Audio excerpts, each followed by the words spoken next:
it has real potential to become a sectarian conflict, which will spread across the causeway into the eastern province of Saudi Arabia,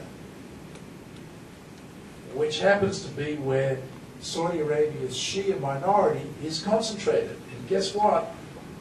That's where major oil fields of Saudi Arabia are also located. So one can imagine that there is potential there for major instability.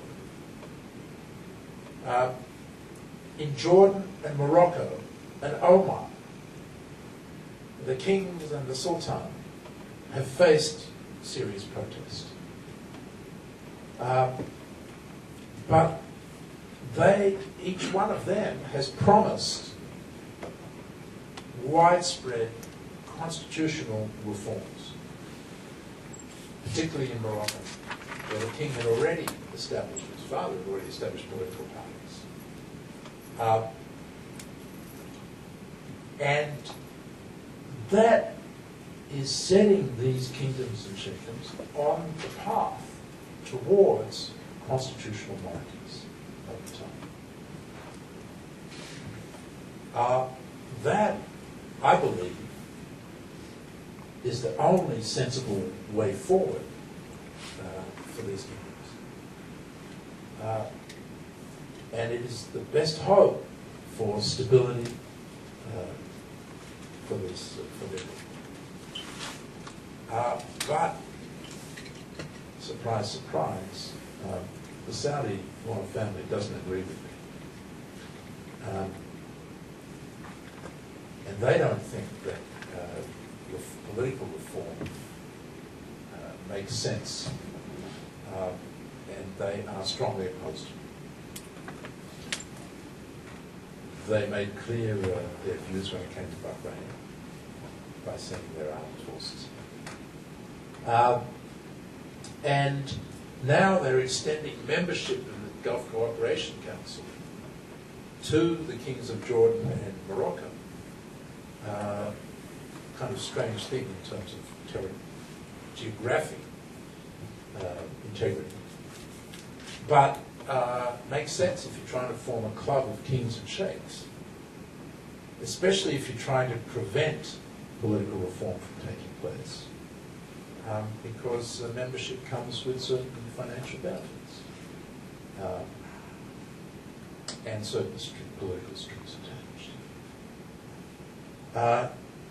And this is why I said at the beginning that there is now a major rift between the United States and Saudi Arabia, allies for years, all the way back to the pact struck between President Roosevelt and King Saud, which was essentially a pact in which we got to export, to develop the oil fields and export the oil, and they got to be left alone. That compact began to come apart, certainly put under major strain, after 9/11, when the export of Wahhabist, intolerant forms of Islam, including to your region, Southeast Asia, together with the financing of Salafist organizations like Al-Qaeda and its fellow travelers, and the fact that I think more than half of the perpetrators of the 9/11 attacks on the United States were Saudis, created a certain amount of tension in the relationship. But we got over that. Now, the King of Saudi Arabia looks at our President, Barack Obama, and says, you know, what you did to Mubarak, you're going to do to me if I head down the road of reform. And so I can't trust you anymore. We rely on you for our external security, but you become a threat to our internal security. And we're going to look east. China, Pakistan, India, Turkey, whatever. And so what's shaping up is a major political conflict between the vision that President Obama has now outlined in his May 19th speech, in which he made very clear that the United States is going to be on the side of democracy in the Middle East, on the side of the people who demand their universal rights. And the Saudis are making clear that they're not going to buy on to that agenda.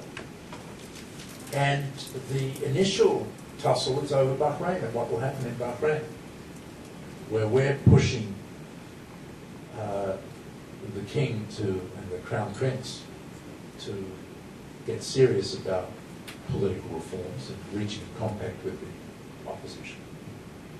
And the Saudis have a problem with that. In other places, we're cooperating. In Yemen, we both have a common interest in trying to prevent chaos from taking hold there, and Al-Qaeda having a free hand to develop its operations on the border with Saudi Arabia. In Egypt, potentially, because of the Saudi desire for stability there, they may come in and help financially with the new government. We'll see. But overall, we have a situation in which the pillars of America's position in the Middle East have either dissolved or are shaking. The dissolution was in Egypt, where Mubarak had been our ally for 30 years, a royal ally for 30 years. He's gone. And we're not sure what will replace him. We used to have Iran as a pillar of its in the 1970s. And now the Saudi pillar is not really a pillar anymore. Iraq is not clear whether Iraq is going to be in the Iranian camp or the American camp once we withdraw. And so across the region, it's a very uncertain time for the United States. And our failure to move forward on the Palestinian issue in any credible or meaningful way just raises further questions about our credibility, combined with our apparent ability to prevent Iran from moving forward on its nuclear program. So it's a volatile and tumultuous time in the Middle East. We're in completely uncharted waters. There are a lot of dangers out there and a lot of reasons for concern, but underlying it all, it's an amazing moment when people of the Arab world have gone out into the street with a great deal of courage and demanded freedom and democracy. And from an American point of view, we cannot but support them in that regard. Thank you very much.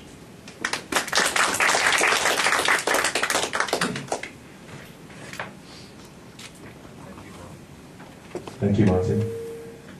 We have almost an hour, if you wish to take it, for questions and answers with Dr. Indek. Can I open this to the floor?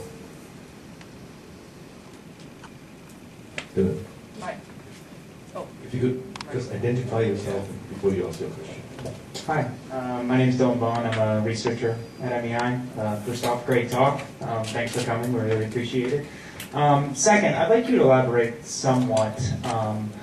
You talked about these two different camps, or if we're talking about Egypt and Tunisia, and its differences between Libya, Yemen, Bahrain, Syria. But I wanted to know if you could elaborate on why nonviolent social mobilization was extremely effective in the cases of Tunisia and Egypt, but hasn't been as effective in the cases of Libya, Syria, Yemen, Bahrain. This is obviously a very huge question, but maybe some implications or some ideas on that.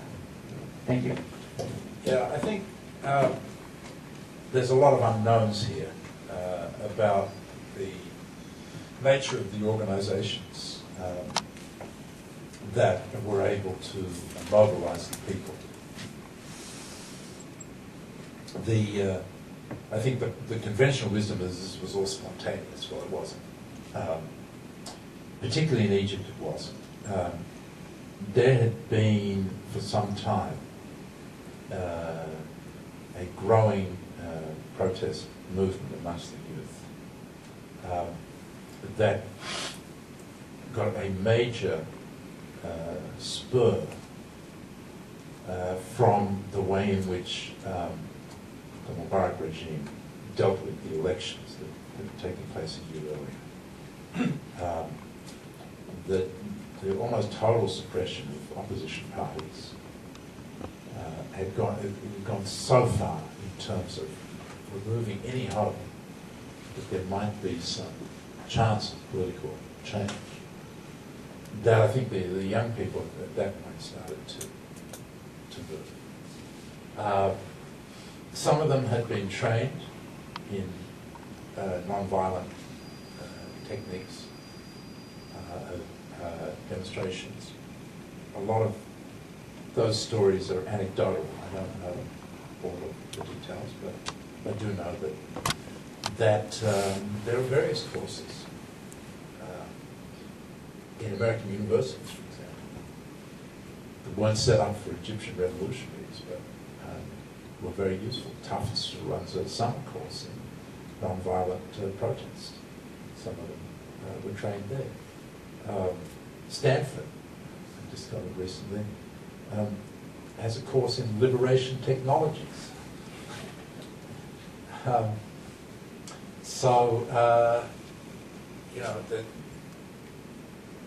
Google plays a very important role in terms of helping dissidents avoid internet controls. So I don't think there was a kind of organized conspiracy here, but there was a loose network of people who were involved in helping the dissenters. We saw a story in the New York Times just the other day about the US government helping to organize alternative systems of communication. So I don't want to give the impression that this was, started in the United States and it's an American effort to overthrow a long-time ally. That would be a complete distortion of reality. But I do think that particularly in Egypt, the young people were much better organized than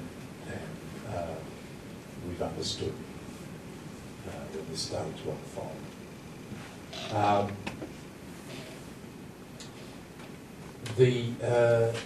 You asked me, what's the difference in Libya, Yemen, Bahrain, Syria.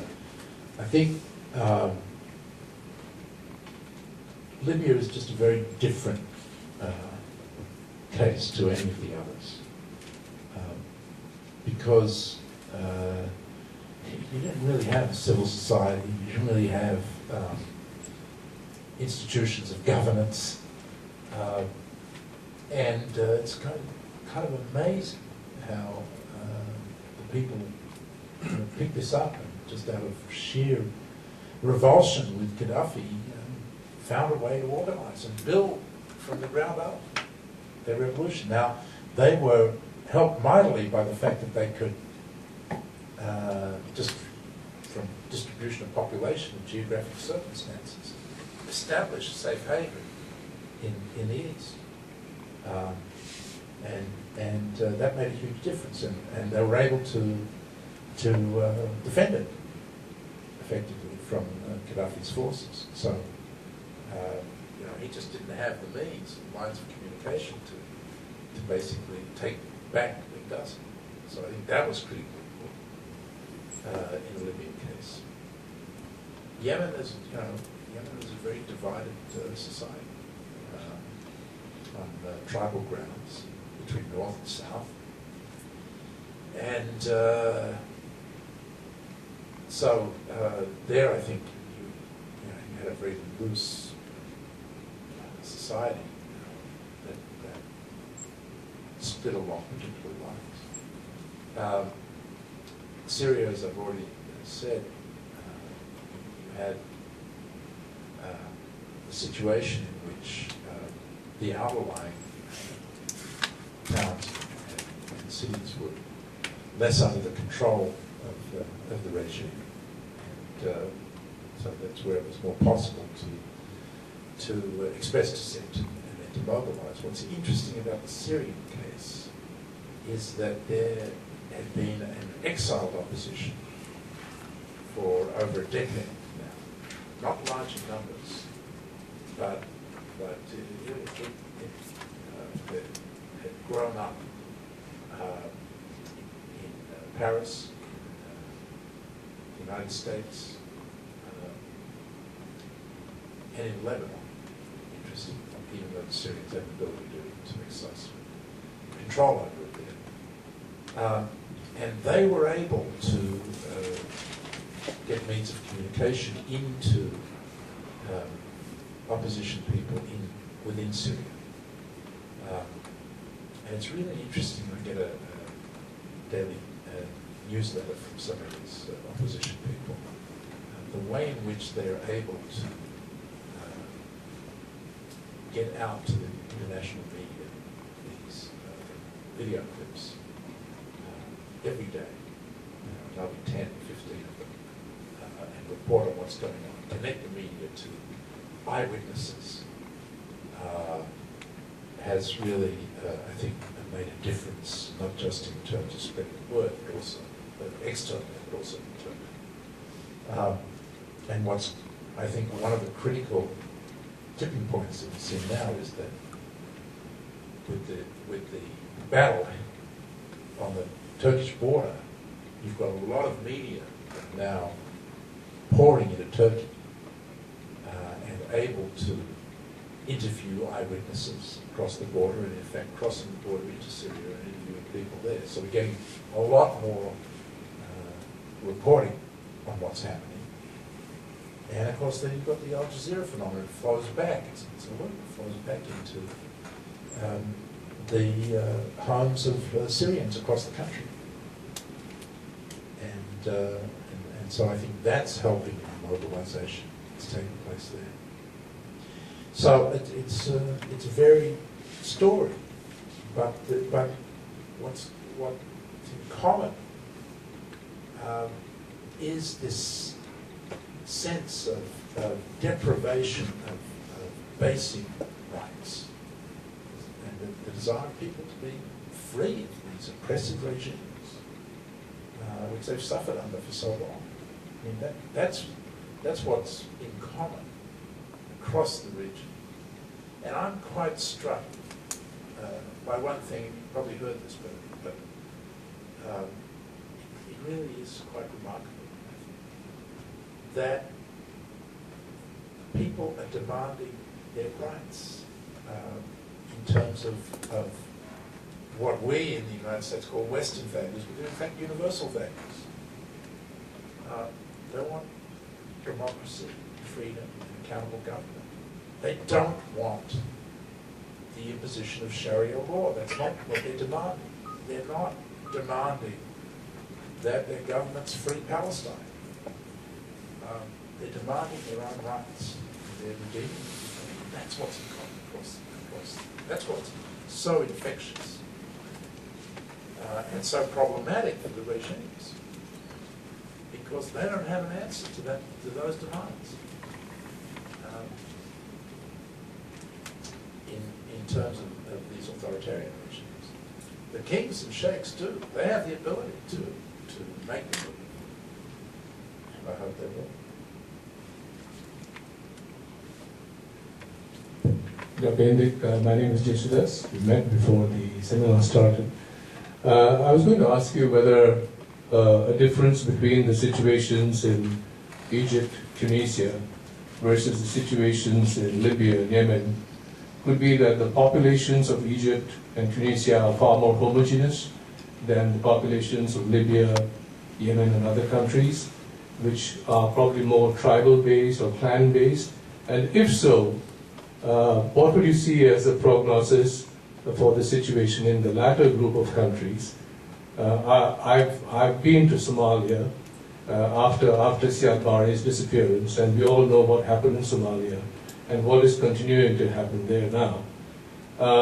Is it possible that a situation like that where the disappearance of a central despot, dictator, or central authority will lead to long years of fighting just between the tribes and the clans. And if so, I would say that the situation is not going to be in any way conducive to a stable Middle East. Okay. Yeah, I think there's certainly that risk. More likely, as I said before, in Yemen than I think elsewhere. Just because the tribes are so strong there. But even in Yemen, you see an effort by the leaders of the tribes and the leaders of the political parties to try to find a way to come together and fill the vacuum that will be left by Salah's departure. And so I don't see it that it's inevitable in any of these cases. Libya, I was really surprised. I for sure thought that that's what you're going to see, descent into tribalism. But that's not happened. And people who go to Benghazi, I've heard from friends of mine, many friends of mine, say that it's quite amazing the way in which they are building civil society and democratic institutions there and connecting with the tribes in the mountains in the west and connecting with the Gaddafi's own tribe. And so it's not, I don't think it's a foregone conclusion that there would necessarily be a descent into hell here. Certainly, based on past practice, say Somalia, you would expect it. But I'm just maybe Pollyanna in this situation, but I'm just a little more optimistic that people see an opportunity here to avoid the sectarianism or the tribalism and to try to build something that is based on coming together rather than separating. We certainly see it in Egypt, but it's not, by no means over there. And we do see, the sectarianism of Muslim versus Christian conflicts. But it's hard to know how widespread this is. Clearly the Christian community there, the Christians in Syria, are deeply threatened by the idea that Sunnis will take over and have their way with it. So there's a real risk there. But I think, again, we've lived with these boogeymen for a long time, where these authoritarian regimes have said, it's us or chaos, and we're the ones that can ensure stability. We fought that line for so long, and in the end, their people didn't buy it, and we need to respect their people, finally, after 30 years of refusing to do so. I think it's incumbent, I'm talking about us being the United States, to say, okay, we'll try it your way, and do our best to help ensure, not that we have a great deal of influence over what happens, that sectarianism doesn't break out. Now, Bahrain, I didn't answer your question when it came to Bahrain, is again a case where you had the king had started on the road to reform. 10 years ago, there was a compact made, which he reneged on. And that created the circumstances in which people came out and demonstrated. And it did split on sectarian lines. There were some Sunnis in demonstration, basically Shias who were out in the streets. And that turned it into a very different contest than it needed to be. And that's what I think provoked the Saudi intervention. The Saudis will not accept a Shia government in Bahrain, like they've now got to deal with a Shia government in Iraq. From their perspective, these are all Persians, not Arabs. And They just won't accept that. But if you look at it through that lens of sectarianism, it becomes a self-fulfilling prophecy. And worse than that, it will become, not just a Sunni Shia conflict, but an Iranian-Saudi conflict. Because the Iranians will be quick to take advantage of that and move in there. They played a very clever game. They used Hezbollah and the Iraqi Shia as their proxies for supporting the Bahraini Shias. But, they're waiting for the opportunity. It's a big prize for them. And so, what matters here is for the people to try to step back from that sectarian impulse and try to find a way to work together on a path towards political reform. That's what the Crown Prince of Bahrain wants to do. That's what the leaders of the Al-Wafaq opposition would like to do. Find a way to re-establish that contact. But with the Saudis and the hardliners in the royal family in Bahrain, and on the other side with the Iranians and their proxies, making it very hard for these guys to come together. It's by no means clear how it's going to develop. So I worry most about Bahrain, ironically, more than because of the consequences of a real sectarian blow in the Gulf, where all the oil is I think very real, and it's a mistake to simply say it's not going to happen there. It's different there. It's kingdoms, it's not republics. And she'll be right. I think that's a kind of head in the sand approach, which is going to come back to create real problems for us. Can we get the microphone to the gentleman here?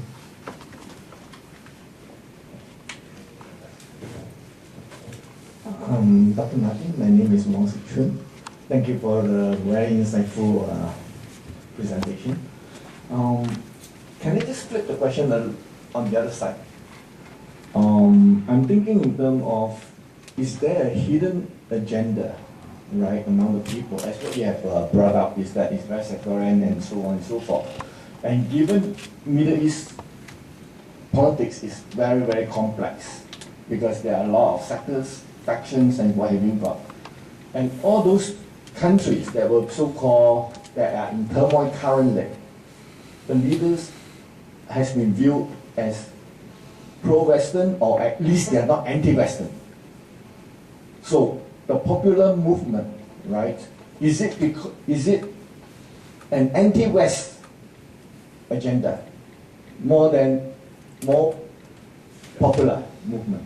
Because if they are more popular, then what is their real, demand? Because who is going to be the real leader?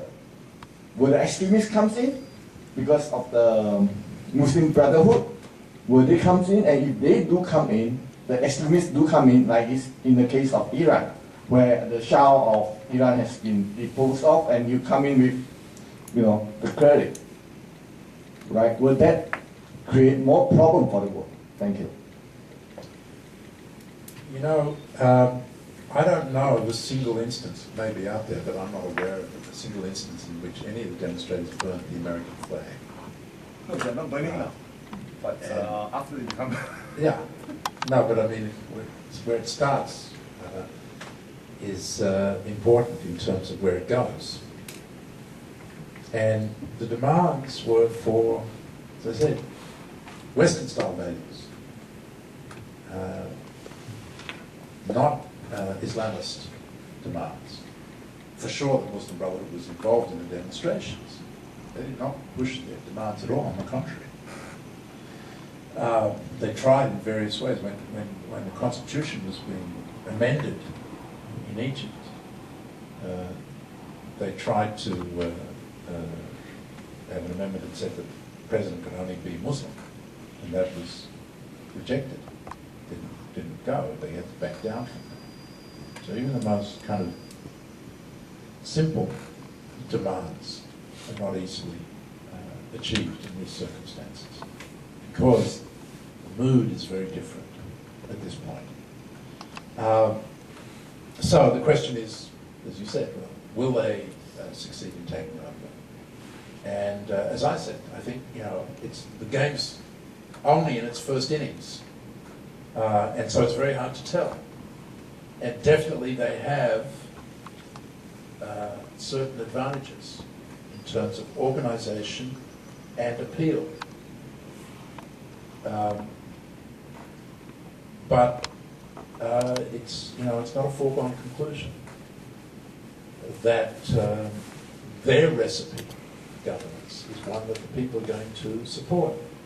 You talk to Egyptians who admittedly are secular. These are the kind of organisers of the revolution. And they will tell you that they do not believe that the Muslim Brotherhood will get more than, well, they do not believe that they have more than 30% of the vote. They may get more than that because of their organisational capabilities. But they don't believe that they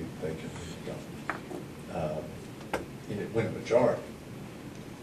And so as long as democratic institutions can be established and the Constitution can be respected, and as long as the military plays its role in that regard as the kind of midwife and protector of the Constitution, it's possible that the secular forces that started this revolution will be able to keep control of it. But we'll see. I don't know. And if the Muslim Brotherhood takes the government, then they're going to have to face the same problem. They're going to have to meet the needs of the people.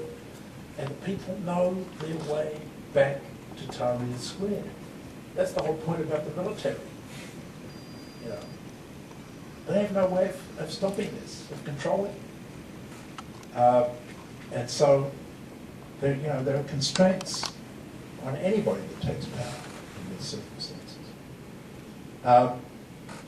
But we'll see. We've had plenty of experience with revolutions being hijacked and going bad. And there's no guarantee that this won't happen either. So I don't want to sound like Pollyanna. I just think that we shouldn't necessarily assume that this is going to be a disaster. Could I ask for a mic for the ambassador here, Faisal? First of all, Andy, thank you very much for this briefing. I admit your knowledge about the Middle East much better than mine. If you allow me, I will have a comment and a short question. The comment is about my country, Kuwait. The democracy in Kuwait established just after the independence of Kuwait in 1961. There was some suspension in the process, but since the liberation of Kuwait, it has gone all the way to here. The other thing, what we are feeling in Kuwait, that the people are not demonstrating for more democracy or more liberals, because we have plenty of media, plenty of freedom of speech, and also it's not a matter of money. So even when the Emir give 1 year free food with a grant of $3,000 for each Kuwaiti before the 1st of February. This is not related to the Arab Spring. It is because of Kuwait has been, this year is celebrating its Golden Jubilee of independence. And this is being mentioned in January, which is before even the Arab Spring started. So this is the comment which I would would like to clarify. The other thing is... Sorry, you mean the commitment was made before the Exactly, revolution? exactly. The other thing, my question is about Iran and Israel. Where do you find them, or what you are reading for their position regarding what's going on in the region in the Arab world? Thank you. Grateful for the question. In the case of Iran, they would like everybody to believe that this is part of their revolution. This is their revolution spreading to the Arab world. I don't think any Arab believes that, but they keep on pumping this out. Of course, it's a little hard to make the case when you've suppressed your own people when they demanded the same rights. And when your forces are in Syria helping the Syrian regime suppress their people. And indeed, the Syrians are demonstrating against Iran and Hezbollah for that reason. So they are not beneficiaries in that sense. This is not the spread of the Iranian Revolution to the Arab world that they've been hoping for. But they stand to benefit from the instability that's been created. And they certainly have already benefited from the demise of the Mubarak regime. Mubarak was the most anti-Iranian of the Arab leaders because of Egypt's size and importance. His departure is an advantage for them. Indeed, the Egyptian transitional government has now declared they want to open diplomatic relations with Iran. I do not believe that Egypt and Iran are about to enter a kind of honeymoon in which Egypt will now be a kind of proxy like Hezbollah for Iran. On the contrary, they will be, inevitably, they will be rivals because Iran intends to dominate the Arab world and Egypt will not accept that. A more independent, more credible Egyptian player, actor, will inevitably come up against the Iranians. And they will be more effective in countering Iranian influence than the Mubarak regime. So it's a problem for the Iranians as much as they benefit in the short term. But the most important problem for the Iranians is what's happening in Syria.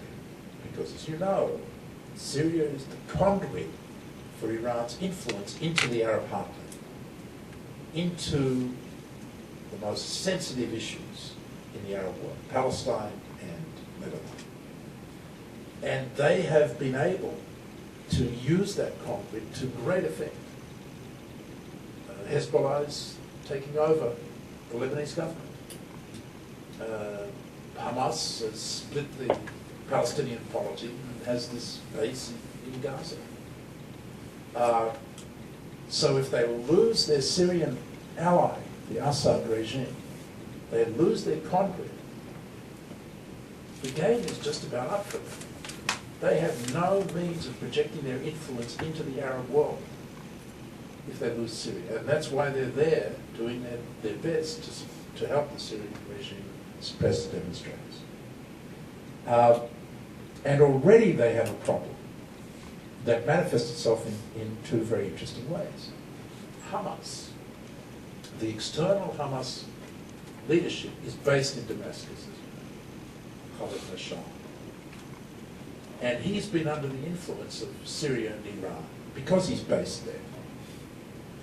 But Hamas is a Muslim Brotherhood organization. It's a Sunni organization, not a Shia organization. It's not Iranian. And there's been a blow-up between Assad and Khalid Mashal. And Khalid Mashal is now busily laying the basis for his shift from the Syrian-Iranian camp into the Egyptian camp, which I think is a good thing, because it's a manifestation of the problem that the Iranians have. They lose Hamas to Egypt. That's a big blow to them. And the external Hamas has always been a constraint on the internal Hamas, because the internal Hamas in Gaza faces the dilemma of any government. Do they feed the people, or do they fight the neighbor? They fight Israel. And they've clearly decided that they need to feed the people. They've declared a ceasefire with Israel. That's something that the Iranians are fundamentally opposed to, but they don't have the ability to influence it. Now, Khalid-Mashal has now accepted the Egyptian brokered unity agreement with Fatah, where Hamas will now face a new dilemma if Abu Mazen re-enters negotiations with Israel. It's a big if, but if they do, then Hamas will be faced with a choice of supporting peace negotiations with Israel or rejecting it. The Iranians would want them to reject it. The Egyptians would want them to accept it. Which way will they go? If they go the Egyptian way, then Iran has an even bigger problem. They've lost the ability to use Hamas to disrupt the Arab-Israeli peace process. Hezbollah. Now, Hezbollah is much more under the control of the Iranians than Hamas is, because it's a Shia organization that is armed, trained, funded by the Iranians. But Hezbollah has its own game that it's playing in terms of in Lebanon. And you saw a very interesting development. The Syrians encouraged Palestinian demonstrators to move to the border with Syria. The Syrian army allowed them to move in there and across the border where they were shot by the Israelis. Palestinians in Lebanon tried to do the same thing. And Hezbollah defied instructions from Iran and told the Lebanese army to open fire on them to prevent them from coming across the border. A very interesting development. I've never seen that before. Hezbollah did not want a conflict between Lebanon and Israel at the moment that it's in the process of taking over the Lebanese government. And so the interests of Iran and Hezbollah on this issue had diverged. Now, I don't want to exaggerate this, it's not about to be split. But what happens in Syria impacts on Iran's ability to create problems in a major way. And that's to the advantage of all those who are subjected to Iran's bid for hegemony in the Arab world. Doesn't mean that they're going to give up their ambitions to have nuclear weapons. It's a whole other problem. But if the revolution in the Arab world results in a rolling back of Iranian influence, that is overall to the advantage of the Arab world and Israel. So let me finish on that other part of the question. Israel looks out at what's happening there with a great deal of dismay. I mean, they already had the dark cloud of Iran's potential acquisition of nuclear weapons that was presenting to them what they believed was an eventual existential threat. They got Hezbollah with 40,000 rockets on their northern border. They got Hamas in Gaza smuggling in rockets and declaring that they would destroy Israel. Now they lose Mubarak. Mubarak was their partner, was their ally against Iran and against Hamas. And he's gone. And the Hashemite kingdom of Jordan is not clear how long the king's going to be able to hold on. So suddenly their whole strategy for securing themselves in the region is shaky. And that comes at the same time as the Prime Minister has a very troubled relationship with the President of the United States. He has a habit of doing this with presidents of the United States, with Bill Clinton too. So the circumstances put Israel in a difficult situation.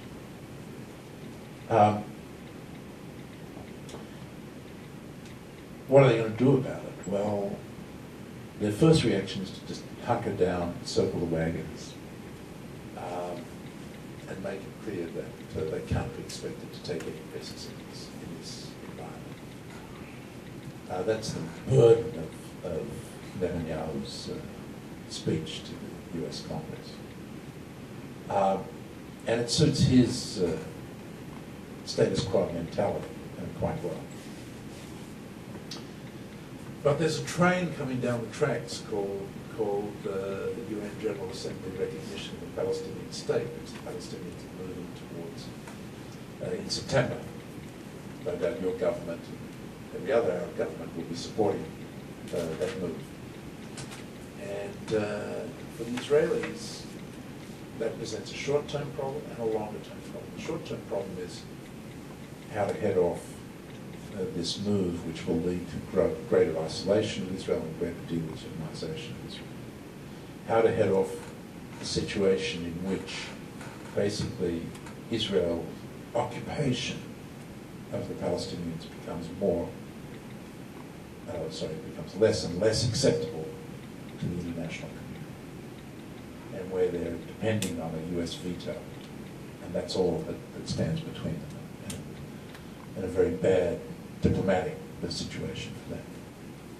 And that creates amongst the Israeli public a sense that the status quo is not sustainable and their government needs to take action. So Netanyahu finds himself dropping in the polls despite a bounce that he got by taking on the President of the United States. Now he's starting to drop again.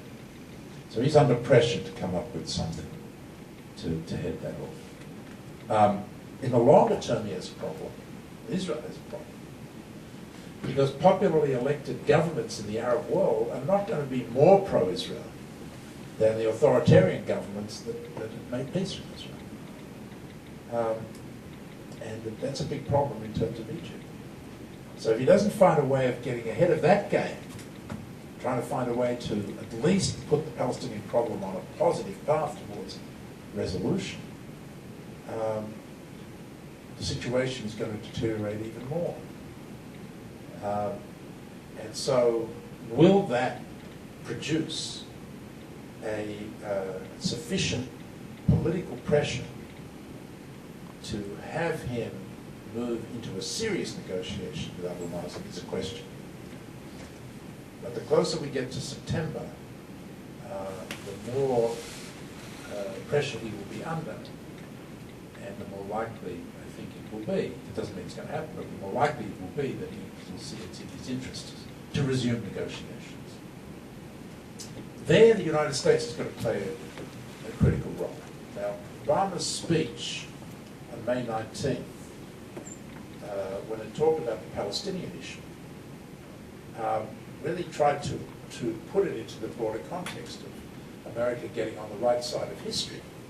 Also meant resolving the Israeli-Palestinian conflict. But what he said there, what he did there, was to put down a placeholder, or a bookmark, if you like. There was no strategy for resumption of negotiations. Mitchell, the special envoy, resigned. He's not being replaced. The president was basically saying, when you guys are ready, this is what the basis of the negotiations should be, 67 lines plus land swaps. But until then, we're not going to do anything. He didn't announce it that way, but that was essentially the body language. There was no strategy tied to these declarations, purposely so. But the way these things happen in the Arab-Israeli arena is just typical. You can probably see it yourself. It's that anything that's good for one side is necessarily bad for the other side. Anything that's bad for the other side is necessarily good for the other. So Abu Mazen, sitting there in Ramallah, sees Bibi in the Oval Office upbraid the president and say, this is totally unacceptable. There's no way we're going back to the 67 lines. And Abu Mazen says, maybe there's something in this for me. The president had offered him these same words a year ago, the time of the UN General Assembly, and Abu Mazen had rejected them saying it's not enough, I have to have a settlements freeze. Last week, he sent Saab Erekat to Washington to tell the president that they would drop the settlements freeze if 67 lines became the starting point for negotiations. So now, in Washington, there's a sense of, well, maybe we can get a negotiation going. And so now they're talking to Bibi about, well, maybe we need to do this now.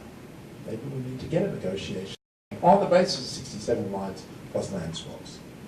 And so, ironically, out of all of this, I know it's a very complicated picture that I'm painting here, but ironically, out of all of this, we may actually get, before September, a resumption of negotiations that will, as I said before, put Hamas to the test, create a real problem for Iran, and create circumstances in which it might just be possible to make progress. That last point I'm much less optimistic about. I think the gap between Abu Mazen and Netanyahu is very wide on substance. And I find it very hard to see how it would be possible to bridge that gap. But in the end, you know, you can't beat something with nothing. And in the end, negotiations is the only way to resolve this conflict. There is no other way to resolve it. We know, we've tried all the other ways. We've also tried negotiations, they haven't worked. So maybe just this time, we will see some progress becoming possible. There's a lot of ifs in this. But it just, I think, underscores the point that the ripple effects of the tsunami are so complicated and so unpredictable that we don't know where it goes. We do know in the Middle East something will always turn up, and usually it's bad. But sometimes it's good, and maybe something good will come out of this on the threat of Palestinian front. Now, I'm afraid I think that we have two more questions. What I'd like to do is maybe invite the two gentlemen to give the questions together, and then invite Martin to respond to both. And then at the end, perhaps I could ask one question. Thanks for a very insightful talk, Dr. Nick. My name is Karthik Nachik, and I'm a researcher at the Economy School. My question has to do with the debate in the United States. In the wake of the Arab Spring, it's been suggested that the U.S. has been caught flat-footed because of an incongruence between its values and its interests. That, to me, it seems too facile an interpretation of American foreign policy. Do you think going ahead, the United States should marry its values and interests more? And would that be more conducive to the prospects of a more stable Arab world? And how do you see that happening? Thank you. Did you have a question? Sorry, I beg your pardon. Was it Camille or was it? I had a question. You had it. Dr. Martin, thank you for standing by social justice and being so optimistic. Thank you. My name is Camille. I am working with the Middle East Institute as a researcher on perception of Hezbollah, and I am Lebanese. I would have one question and one comment. Comment on Bahrain. We know that, in my views, the lower social and discriminated class happens to be Shia, and initially they only asked for social justice. When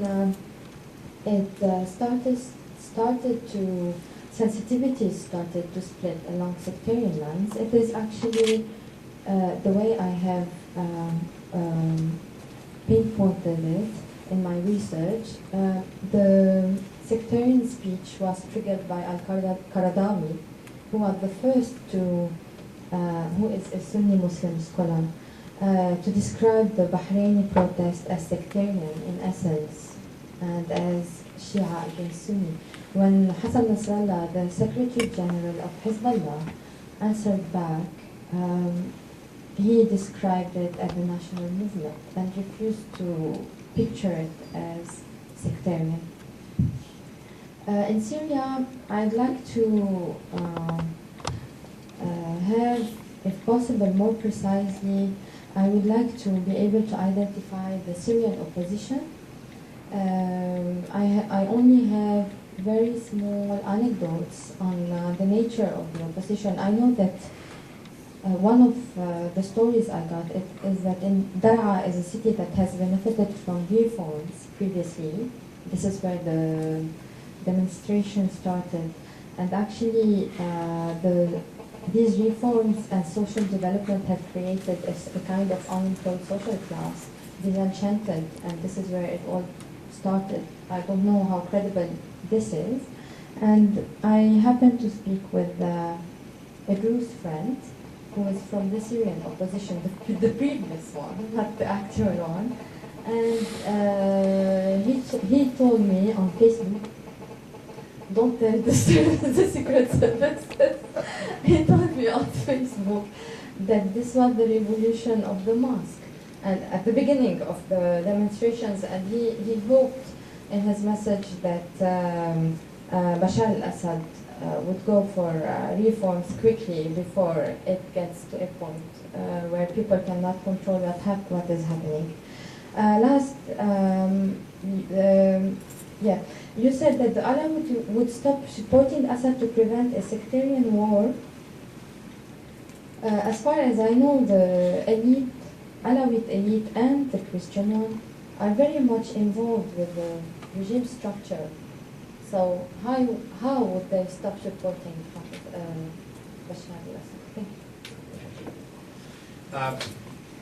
you. The question about balancing our values and our interests is a very important one. But I think it's, in terms of answering you, I would say that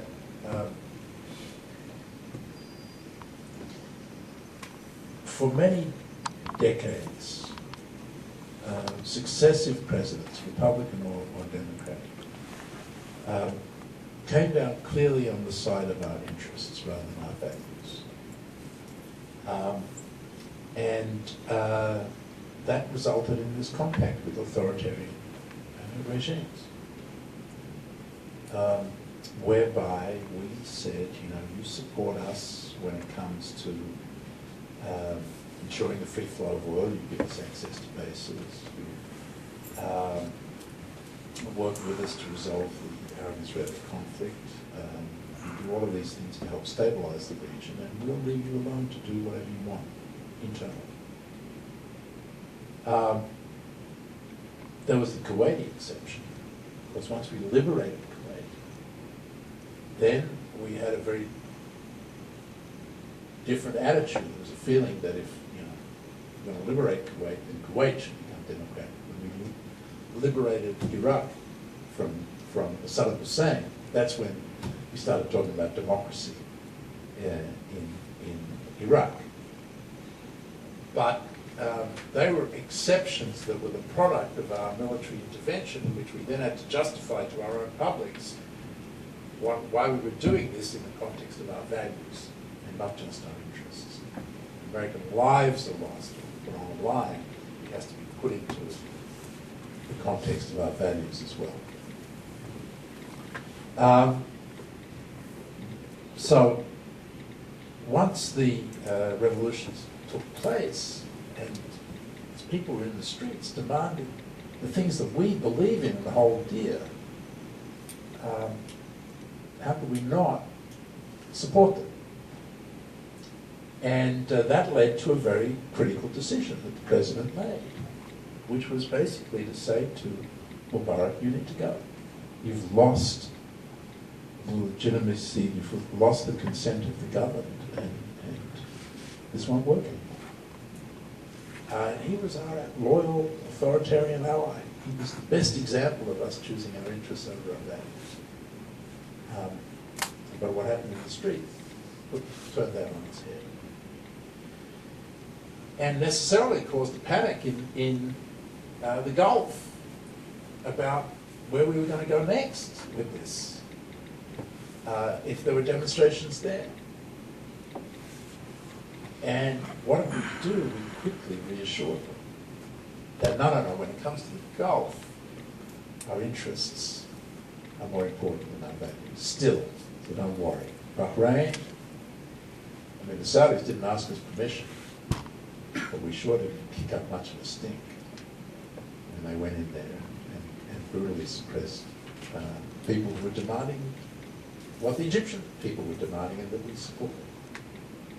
Now, we have, and you see it in the President's speech, that Hillary Clinton's speech is also a very clear statement about the need for political reform in Bahrain.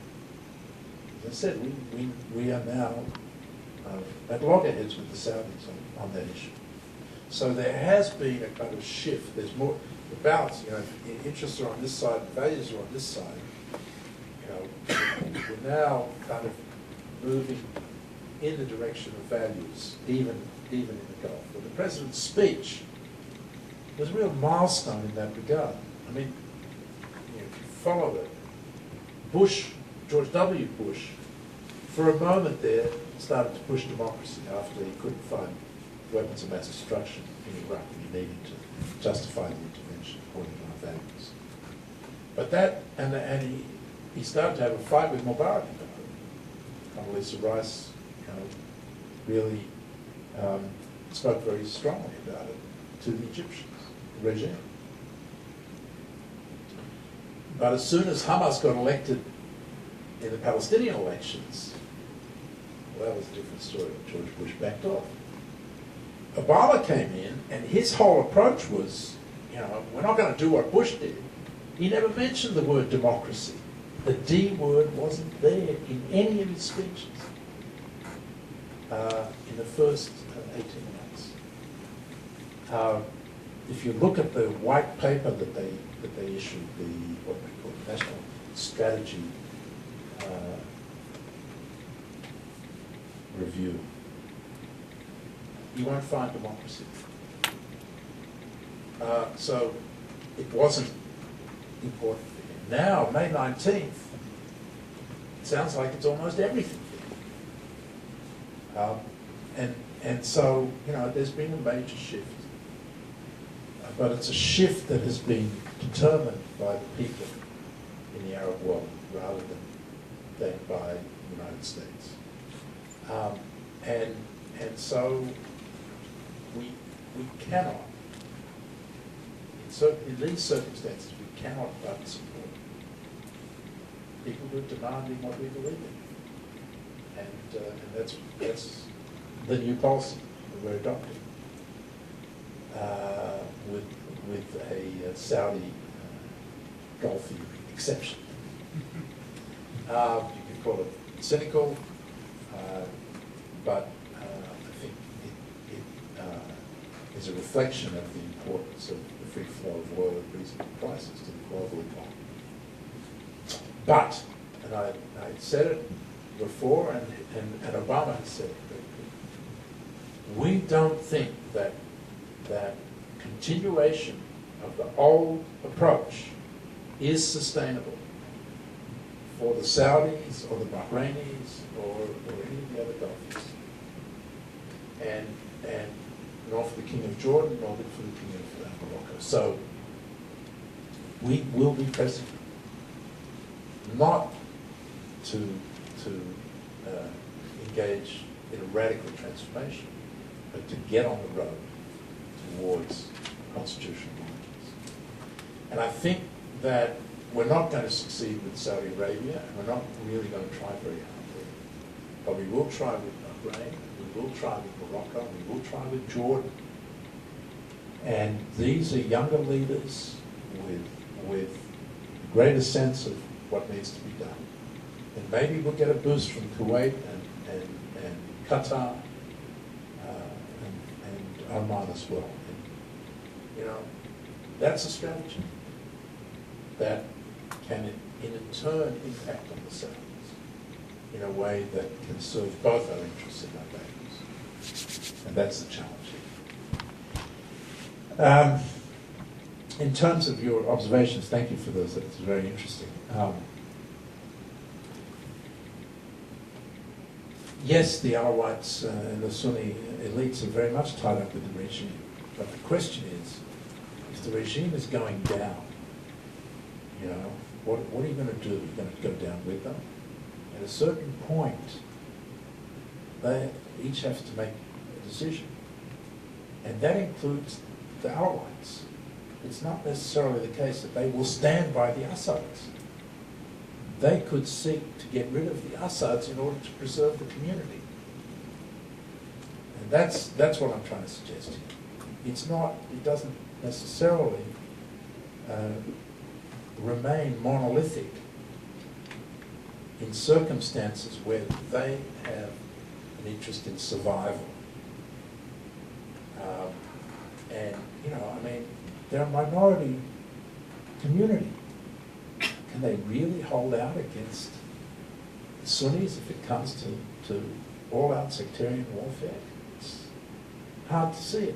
So I think that some of them must be thinking, just guessing here, they must be thinking, well, maybe there's a better way to survive here than killing a lot of Sunnis and stirring up a lot of hatred. There's some blood scores to settle here. You go all the way back to Hama in the 1970s. You're probably all familiar with what happened in Hama, but it's when the Assad regime, Bashar Assad's father, went in and killed 10,000 or so Sunnis.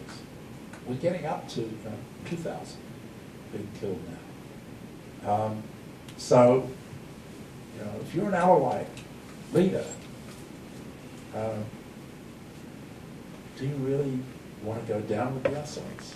At a certain point, say maybe I can cut a deal with the Sunni elites, and we together can take over in a new kind of conflict. I don't know. We'll see. As I said before, it's uncharted territory, and anything is possible in these circumstances. But it's not necessarily the case that this has got to descend into sectarian warfare. You have one question? Just to bring it back to U.S. policy to the Middle East in the wake of the Arab awakening. Clearly, the U.S. has indicated that it wants to participate in the development of the second category that you mentioned, the first category, the rebuilding in Tunisia and Egypt and other nations as well. And what do you see as the ways in which your country and others will participate in that, and in particular in the direction of funding? And how will you avoid some of the problems that have been encountered in the past when trying to steer these funds towards their intended objectives? Because there is a school of thought that too much, too soon, actually will retard the natural development of a more stable government. Well, we don't have a lot of money to spread around.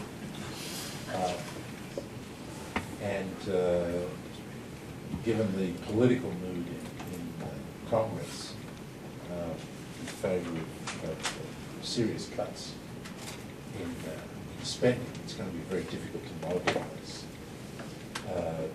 serious funds. And so that's why we're looking at debt forgiveness or reprogramming money that's in the pipeline for Egypt, or generating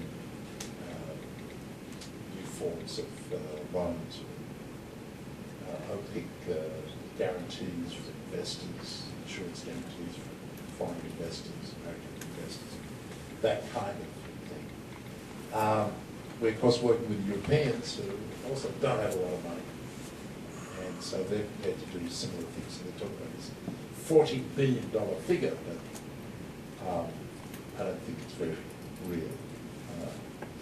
But certainly we're going to be mobilising what resources and methods we can to help the Egyptian economy. The Gulf Arabs are going to be a critical player in this because they do have the money. The Qataris have talked about $10 billion. We don't have $10 billion. They do.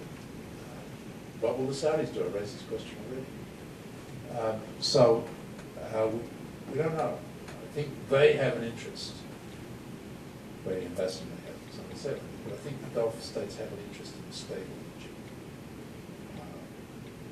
because it's so important, as I said before. So maybe they will be willing to help out in this. Your point about too much too soon is an interesting one, and I think it's an important cautionary note because there is this sense of might go up, the Muslim Brotherhood's going to take over, we've got to come in there, we've got to do everything possible. But what are they going to do? They have to create jobs. How are you going to create jobs? You don't do that overnight.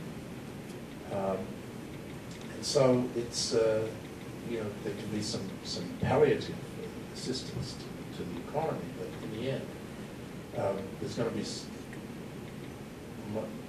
much greater need for sustained foreign investment to create jobs. Free trade agreement, which would be politically very difficult, but something the Egyptians could really benefit from. That kind of thing is going to be important.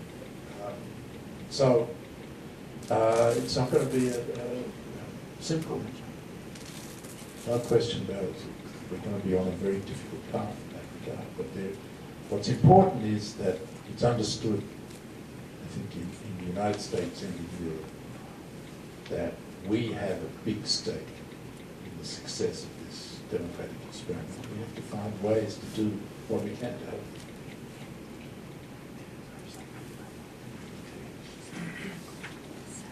Ask you to join me in expressing our appreciation to Dr. Martin Indy.